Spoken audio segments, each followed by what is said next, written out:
Hi, I'm Dr. Connie, and with May being National Lupus Month, I've been communicating with my fellow Lupis all over the world in the social media space.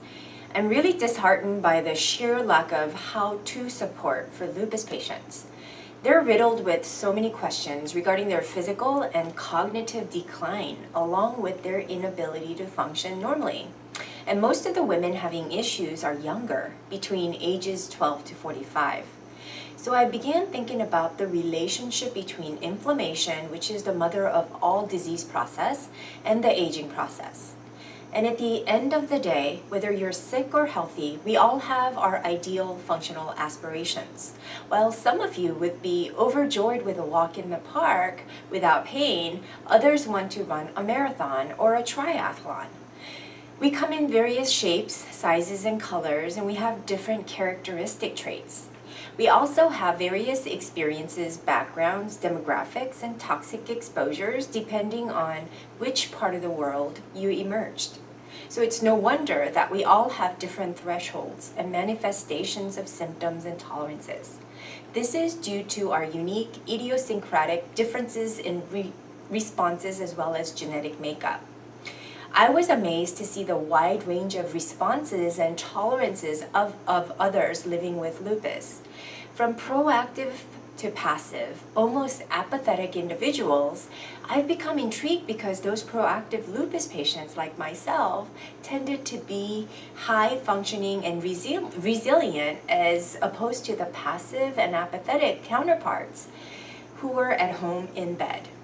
So while I realize the symptoms and flares of the disease can have such deleterious effects on your livelihood, I could not help but to delve further into find some research on how to help everyone.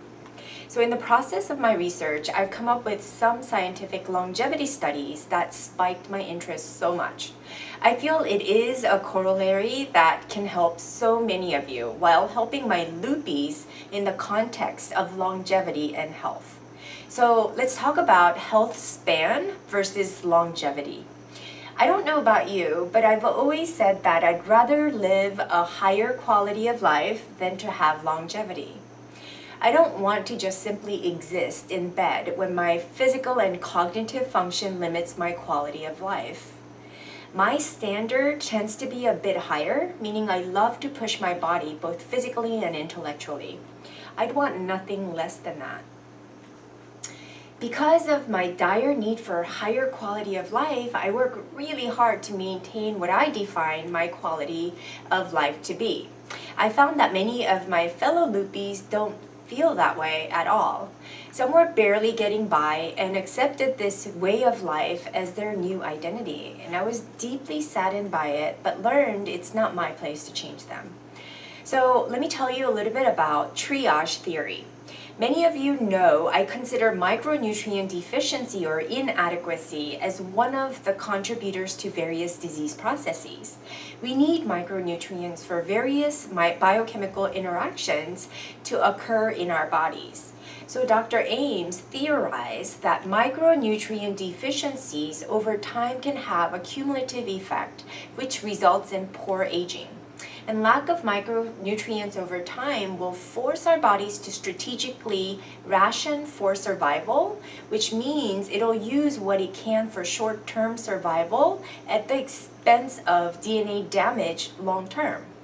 So delving right into age-related disease, a good example of Dr. Ames' triage theory is when your body is too acidic. It'll pull the calcium out of your bones to neutralize the blood acidity. This long-term consequence of this is over time as a person ages, they develop osteoporosis in the 4th or 5th decade of life.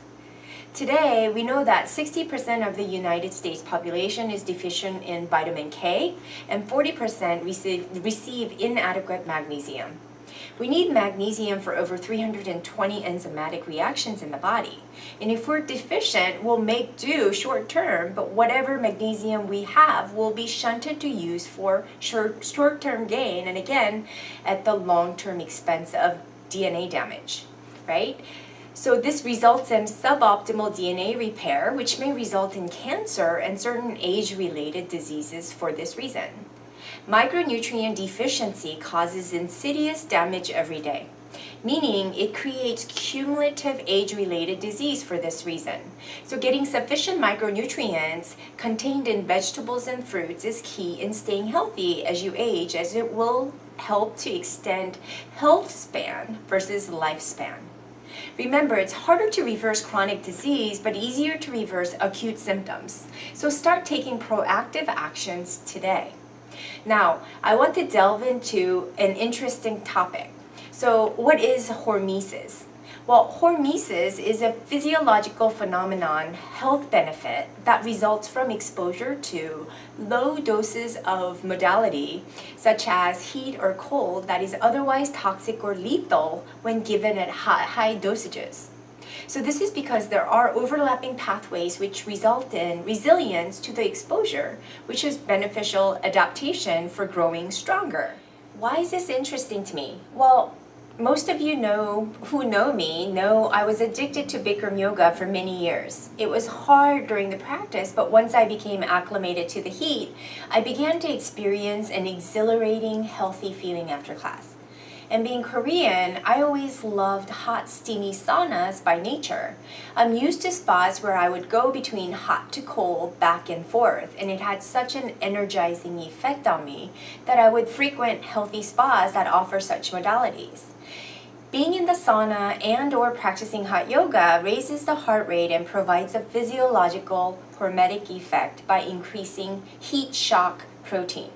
The heat shock proteins facilitate regeneration and healing in our cells and help to mitigate cellular damage. And understanding the physiological evidence validates my healthy feeling, so I plan to offer hot yoga at my center for those benefits alone. So let's talk a little bit about time-restricted eating. So what is that? It's containing our eating during the day to align with our circadian rhythm. This means that we eat between 8 to 11 hours and fast for up to 13 to 16 hours per day. So ideally, you would break fast upon waking by consuming anything other than water. Even lemon water and black coffee would be breaking a fast. So for example, you wake up and break the fast by drinking lemon water at 8 a.m. You can eat throughout the day until about 6 p.m. And then after that, you won't eat or drink anything but water. So time-restricted eating does so much good to the body. Understand that when our gut is full of food, in order to process and digest this food, our body needs to not only expend so much energy, but it is also subjects our cells to oxidation and free radical damage. And since sleep is the ideal time for our bodies to calibrate and regenerate, it's logical that when our gut is resting, our body is then shunting all the efforts to this purpose. And because our circadian rhythm regulates thousands of genes, even the bacteria in our gut is busy at work doing wonders for our bodies when we are fast asleep. And due to artificial lighting and people working in offices around the clock, eating time is later and people are eating crappy foods because of this imbalance. And the pattern needs to be validated, but it seems very intuitive to me that this would be bad, right? And nighttime cravings, unless you're pregnant, it never amounts to anything good in my opinion. And research is also promising. So time-restricted eating not only protects us from metabolic disease and obesity, but an 11-hour restriction reduced risk of breast cancer potentially in as much as 36% in women. And animal studies produced amazing benefits: decreased fat, increased muscle, improved mitochondrial function, protection from obesity, and mild age-related fatty liver, and improved overall favorable gene expression. And earlier mealtime also improved sleep, weight loss, and most importantly, decreased inflammation. So let's talk about best practices. So our life circumstances and practices or practicalities vary, of course. So I recommend you start the clock as soon as you wake up by starting your day with lemon water. That's simple enough. For example, if you drink your lemon water at 8 a.m., then your clock stops at 6 to 7 p.m. And unless social obligations make it difficult, it's in your best interest to start practicing this. I believe in being flexible with your life and apply the Pareto principle to everything that you do. So what is Pareto principle? It's also known as the 80-20 rule that states that for many events, roughly 80% of the effects come from only 20% of your efforts. So that's very easy to do, right? So to start though, I always advise to do 80% right and can cheat 20%. So I flip that. So for those of you who like to exercise in the morning, if you practice this, another side benefit is increased beta hydroxybutyrate. If you remember from my prior vlog in the past, these are beneficial ketones which provide amazing energy and endurance. So you'll notice a boost in endurance in the mornings where you've practiced at least 12 hours of fast the night prior. So let's talk about some smart supplementation. I believe in supplementation because it's hard to get all necessary nutrients from fruits these days. So I do highly recommend the following. I recommend a healthy multivitamin, a probiotic, a mineral supplement, and fish oil. And because such supplements are not regulated by the FDA, the claims are not always true. As in the case of fish oil, if the oil is contaminated with mercury, you'll never know, nor are they required to let you know if it contains fillers and/or toxins. So for this reason, always make sure that you use supplements from reputable sources which have the following marks of purity and testing. So one is NSF certified dietary supplements verified by USP. If you want what I choose, please comment and/or email us at info@alkalinewellness.com and we'll provide you with a special code to order from our trusted vendor because you're going to need that. As always, please subscribe and share. I look forward to your comments and see you next week.